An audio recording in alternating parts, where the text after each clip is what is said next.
Then दोस्तों pension का message आ गया और वित्त मंत्रालय से चिट्ठी भी जारी हुई। ये दोनों एक दिन हुई हैं, इसीलिए बड़ा कंफ्यूजन हो गया है कि डीए 60% बड़ा हुआ 4 महीने का एरियर, बड़ी हुई आपकी पे, बड़ी हुई पेंशन आपके खाते में आएगी या नहीं आएगी।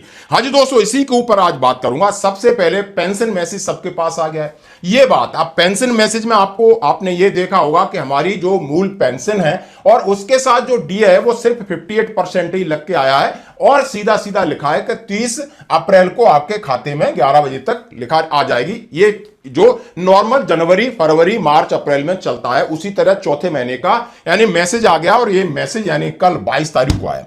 अब 22 तारीख को ही अब लेटर निकलता है जो कि घोषणा हुई है, यानी कैबिनेट बैठक की घोषणा हुई थी। पहला स्टेप था जहां पर उनके मंत्री जी कह रहे हैं कि केंद्रीय कर्मचारियों का हमने इतना डीए 58% से 60% बढ़ा दिया है और इस डीए बढ़ने से सरकार के ऊपर इतना बर्डन आएगा।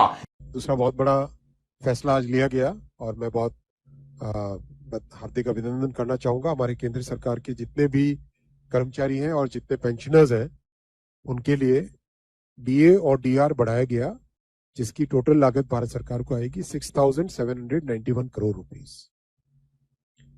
बेसिकली डीए एंड डीआर 1 जनवरी 2026 से 60% ऑफ बेसिक पे हो जाएगा।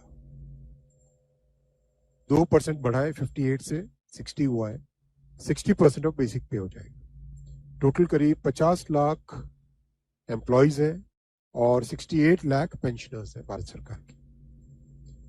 इन सब के लिए बहुत बड़ा ये बेनिफिशियल अवार्ड रहेगा। इसका financial implication 6,791 crore rupees per year आएगा।